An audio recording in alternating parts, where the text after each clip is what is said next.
Hello my dear R K simple classes में welcome. Today GK GS current affairs का daily dose लेकर के मैं प्रेजेंट हूं। तो let us start today's class. No wasting of time because knowledge is power. First question is your first question, कितने रुपए का अंतरिम बजट पेश हुआ अभी हाल ही में? आप जानते हैं कि हर साल 1 फरवरी को दिन में 11 बजे हमारे देश का आम बजट पेश किया जाता है वित्त मंत्री के द्वारा। Option A 50 lakh crore, B है 40 लाख करोड़, सी है 45 लाख करोड़, डी है 47.66 लाख करोड़। तो option D is right. 47.66 lakh crore का बजट पेश हुआ है हमारे वित्त मंत्री सीतारमण जी के द्वारा। यह भी एक रिकॉर्ड है, सबसे ज्यादा महिला द्वारा बजट पेश करने का रिकॉर्ड इन्होंने बनाया है सीतारमण जी ने, और सबसे लंबे समय तक वित्त मंत्री हैं भारत की। और अब यहां पर है कौन सा बजट पेश हुआ है, चूंकि चुनावी साल है, इलेक्शन होने वाले हैं 2024 में ही होंगे, मार्च अप्रैल में जब भी डेट आएगी। तो ये जिस साल चुनाव होने वाला होता है, या जब पूर्ण बजट ना पेश करके सिर्फ कुछ महीने का बजट पेश किया जाता है, या चुनावी साल का बजट को हम एक नया नाम देते हैं अंतरिम बजट।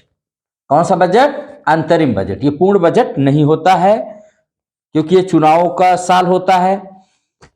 ये कब तक लागू रहता है? तो ये बजट तक लागू रहता है जब तक कि नई सरकार नहीं बनती है। नई सरकार बनेगी तो फिर पूर्ण बजट आएगा, और जो संभवतः जुलाई में बताया जा रहा है कि होगा।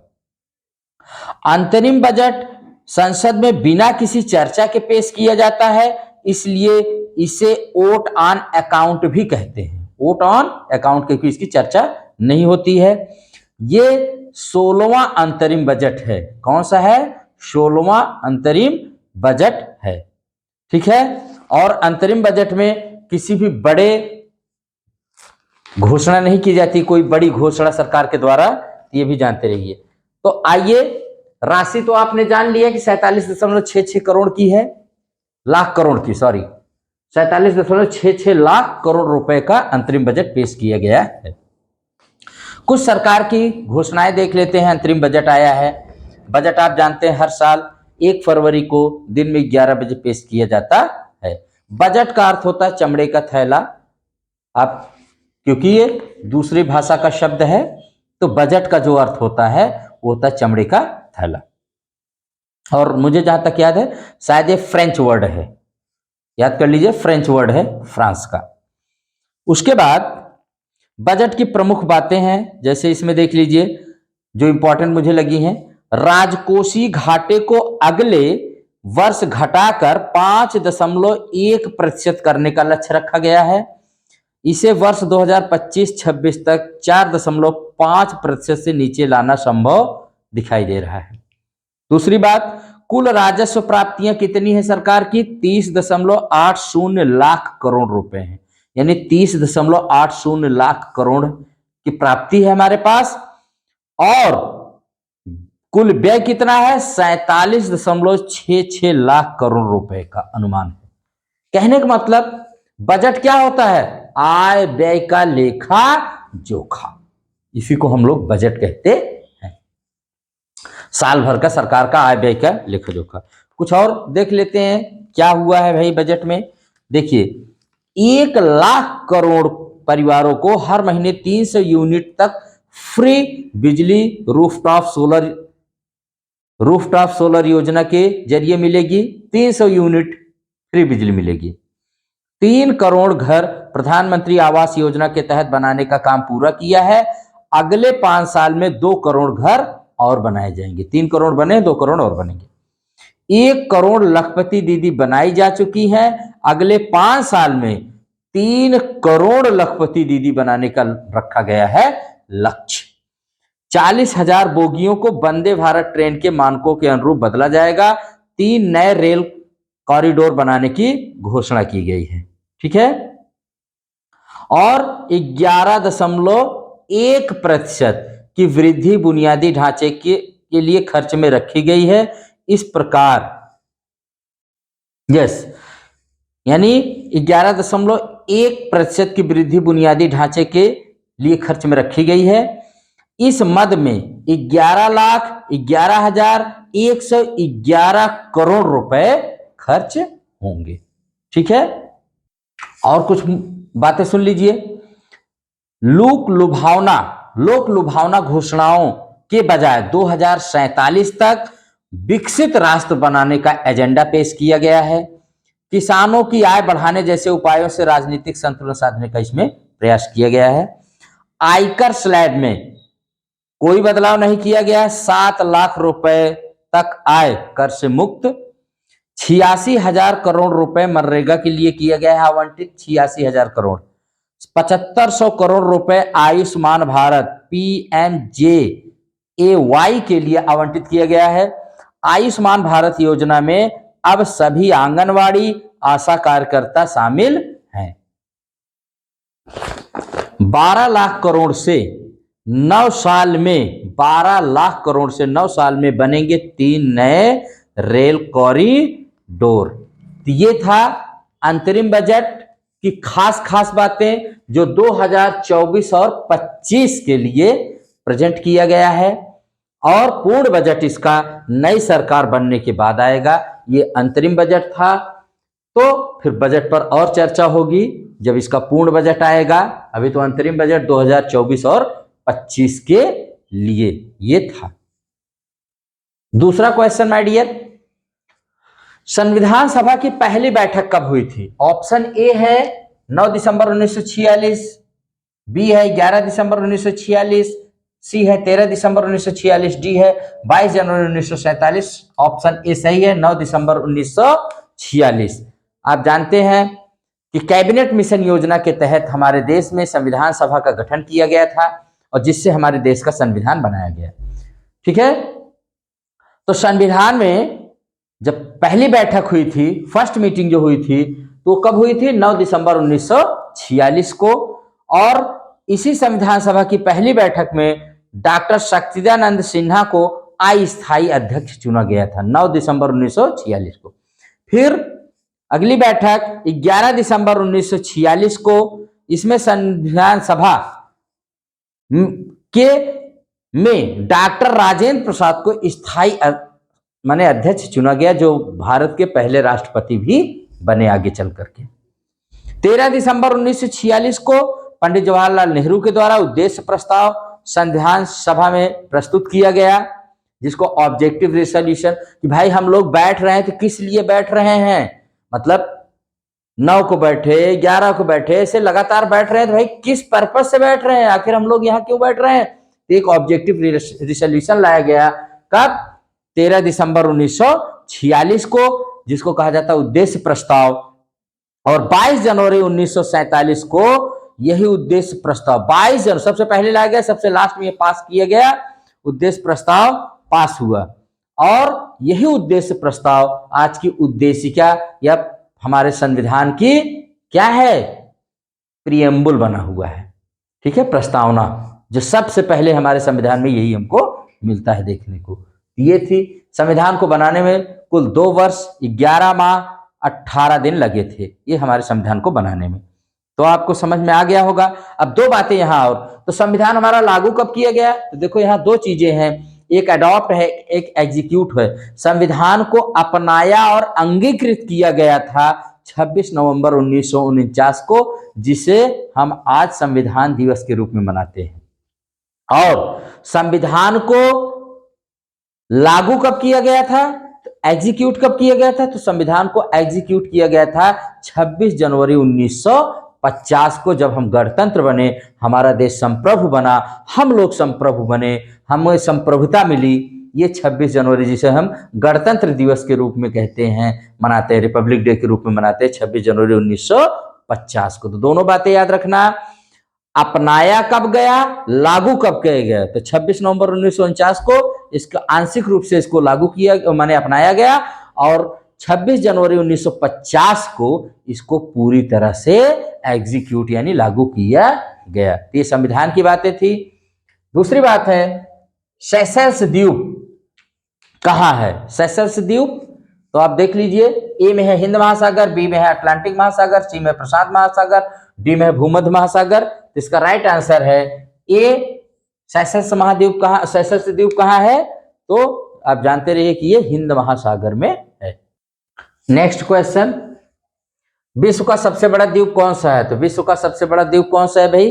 ए में है ग्रीनलैंड, बी में है न्यू गिनी, सी में है बोर्नियो, डी में है मेडागास्कर। तो इसका राइट आंसर क्या है? ए, सबसे बड़ा विश्व का द्वीप कौन सा है? ग्रीनलैंड। तो ग्रीनलैंड के बारे में और भी बता दें, इसको क्रम से लिखे गए, सबसे बड़ा ग्रीनलैंड, 2 पर न्यू गिनी, 3 पर बोर्नियो, और बोर्नियो जो 3 देशों में फैला हुआ है, और डी पर है मेडागास्कर, ये चौथा। 5वें नंबर पर है बैफिन द्वीप, 6ठे पर है सुमात्रा, 7वें पर होंसू, 8वें पर विक्टोरिया, 9वें पर है ग्रेट ब्रिटेन, और 10वें पर है एलेस्मर द्वीप। ये विश्व के सबसे बड़े 10 द्वीप हैं। सबसे बड़ा कौन सा है? टॉप 10 आइलैंड्स यही है। नंबर 1 पर है ग्रीनलैंड। ठीक है, मेडागास्कर जो है ये हिंद महासागर का सबसे बड़ा द्वीप है। ठीक है, लास्ट क्वेश्चन है, विश्व का सबसे बड़ा नदी द्वीप कहां है? तो विश्व का सबसे बड़ा नदी द्वीप अमेरिका, भारत, ऑस्ट्रेलिया, न्यूजीलैंड। तो जानते रहिए सबसे बड़ा नदी द्वीप भारत में है। कहां पर? असम राज्य में ब्रह्मपुत्र नदी के बीच में बना हुआ एक द्वीप है जिसे माजुली द्वीप कहते हैं। ये विश्व का सबसे बड़ा रिवर आइलैंड है। सी आइलैंड तो आपने बहुत देखे होंगे, बड़े बड़े सी में जो पाए जाते हैं। द्वीप क्या होते हैं? आइलैंड क्या होते हैं? तो जमीन का वो भाग जो चारों तरफ से पानी से घिरा होता है उसी को द्वीप कहते हैं। ठीक है, इसको आप अच्छे से रिमेंबर रखिएगा। ये थे आज के क्वेश्चंस। अब हम लोग आज बात करते हैं करंट अफेयर्स की। किसकी बात करेंगे भाई? करंट अफेयर्स की। तो सबसे पहली खबर कि आज 3 फरवरी 2024 को भारत सरकार ने भाजपा के वयोवृद्ध नेता, जो बहुत वयोवृद्ध हैं, सीनियर लीडर जो हैं, लाल कृष्ण आडवाणी को भारत रत्न देने की घोषणा की है। अब भारत रत्न पाने वाले ये 50वें व्यक्ति हैं। कुल मिला के अर्धशतक पूरा हो गया भारत रत्न का। अभी 23 जनवरी 2024 को बिहार के पूर्व मुख्यमंत्री कर्पूरी ठाकुर को देने की घोषणा हुई थी, और अब किसकी घोषणा हुई है? लाल कृष्ण आडवाणी को। तो वो 49वें व्यक्ति थे और ये 50वें व्यक्ति हैं। आप इसको अच्छे से जानते रहिएगा। लाल कृष्ण आडवाणी 50वें, ये जीवित हैं, और डॉक्टर कर्पूरी ठाकुर जो हैं वो मरणोपरांत उनको दिया जा रहा है। तो भारत का सर्वोच्च नागरिक सम्मान से पाने वाले ये व्यक्ति हैं। इसको आप पहले से ही जान लीजिए, वेरी इंपॉर्टेंट है। अब अभी अवार्ड सेरेमनी जब होगी, जिस दिन इन सबको मिलेगा, अभी मिला नहीं है, तो आपको बताएंगे और इस पर हम बात करेंगे। अब कुछ देख लेते हैं। चंपई सोरेन ये झारखंड के नए मुख्यमंत्री बने हैं, क्योंकि इसके पहले जो मुख्यमंत्री थे हेमंत सोरेन को ईडी ने जमीन घोटाले में गिरफ्तार कर लिया है। आप जानते रहिए इसको अच्छे से। उत्तराखंड के यूसीसी माने यूनिफॉर्म सिविल कोड समान नागरिक संहिता कमेटी के अध्यक्ष कौन है? रंजना प्रकाश देसाई। अब यूसीसी, उत्तराखंड गवर्नमेंट कह रही है कि मैं यूसीसी माने समान नागरिक संहिता लागू करूंगा। पहल हो रही, देखिए इन्होंने अपनी रिपोर्ट दे दिया है, रंजना प्रकाश देसाई जी ने। ठीक है, ये न्यायमूर्ति रही हैं। राजस्थान के जैसलमेर में वायुसेना 24 का आयोजन करेगी। ठीक है, जिसमें स्वदेशी विमान तेजस, प्रचंड, ध्रुव सहित 121 विमान भाग लेंगे। और वायुसेना ने जम्मू कश्मीर में आतंकियों के सफाये के लिए सर्वशक्ति ऑपरेशन चलाया है। सर्वशक्ति ऑपरेशन 67वीं यानी 67th Akhil Bharatiya police duty meet का आयोजन लखनऊ में होगा। मीट माने सम्मेलन। मीट की मेजबानी कौन करेगा? रेलवे सुरक्षा बल, आरपीएफ। केंद्र सरकार ने लखपति दीदी योजना को 2 करोड़ से, मैंने बताया भी बजट में ही 3 करोड़ कर दिया है, माने अब 3 करोड़ लखपति दीदी बनाई जाएंगी अगले 5 साल में। गुजरात के कच्ची खरेक को मिला जीआई टैग और अयोध्या के बेसन के लड्डू को भी मिल गया है जीआई टैग। तो दोनों याद रखिए, गुजरात के कच्ची खरेक को और अयोध्या के बेसन के लड्डू को। जापान अपना मून मिशन स्नाइपर चांद पर उतार दिया है, सक्सेस रहा उतारने में, और ऐसा करके वो 5वां देश बन गया है। इसमें 4 देश पहले से ही, रूस, अमेरिका, चीन और भारत। अब 5वां देश बना है कौन? जापान। लेकिन चंद्रमा के दक्षिणी ध्रुव पर अपने लैंडर माने उतारने वाला ये विश्व का एकमात्र देश भारत ही है। ठीक है। नोवाक जोकोविच रिकॉर्ड 8वीं बार Balkan athlete of the year का पुरस्कार विजेता ये बने हैं नोवाक जोकोविच। दलजीत सिंह चौधरी एसएसबी सशस्त्र सीमा बल के महानिदेशक नियुक्त हुए हैं। एसएसबी जो होती है ये हमारे भूटान और नेपाल के बॉर्डर पर रहती है। उसके बाद है डॉक्टर बी.आर. अम्बेडकर की 125 फीट ऊंची कांस्य प्रतिमा का उद्घाटन किया है। कहाँ किया गया है भाई? तो आंध्र प्रदेश में किया गया है। फोर्ब्स की रिपोर्ट के अनुसार दुनिया की सबसे मजबूत करेंसी कौन सी है? कुवैती दिनार यूएस डॉलर इसमें 10वें नंबर पर है। रंजन गोगोई जो भारत के पूर्व मुख्य न्यायाधीश थे, भारत के यानी सर्वोच्च न्यायालय के मुख्य न्यायाधीश, को असम सरकार ने असम के सर्वोच्च सम्मान असम वैभव से सम्मानित करने का फैसला किया है। सू रेडफर्न ये द्विपक्षीय श्रृंखला के लिए आईसीसी द्वारा नियुक्त होने वाली पहली निष्पक्ष महिला अंपायर हैं। Sue Redfern. R Praggnanandhaa Viswanathan Anand को पीछे छोड़ते हुए भारत के ये नंबर 1 चेस प्लेयर यानी शतरंज खिलाड़ी बन गए हैं। और भारत की पहली सौर ऊर्जा से चलने वाली नाव का संचालन सरयू नदी में किया जाएगा। यही सरयू नदी जिसके किनारे बसी है अयोध्या। आइसलैंड, अभी इस देश में ज्वालामुखी फटा तो इस देश ने आपातकाल की घोषणा कर दी है। आइसलैंड ने ज्वालामुखी फटने की वजह से आपातकाल की घोषणा की है।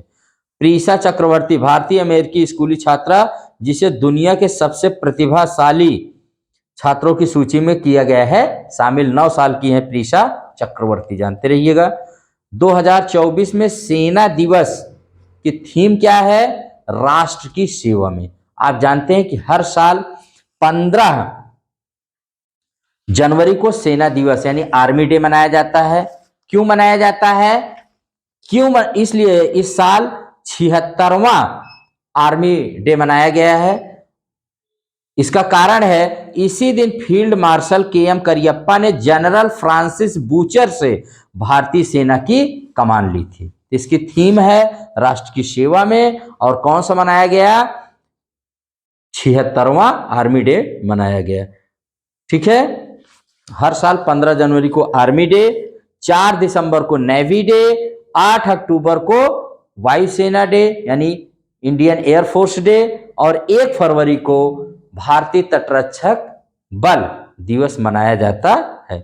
विलियम लाई ताइवान के नए राष्ट्रपति बने हैं। ये था आज की जानकारी भरा ये सूचना। और इसी तरह से आप पढ़ाई करते रहिए, जीके जीएस के अपने बेस को मजबूत करते रहिए और अपने लक्ष्य अपने सपने को पूरा करते रहिए। इसी के साथ इस क्लास को यहीं पर एंड करते हैं, फिर मिलेंगे। तब तक अगर चैनल पसंद हो, आपको अच्छी जानकारी मिल रही हो तो आप इसे लाइक, शेयर एंड सब्सक्राइब कर सकते हैं। Thank you.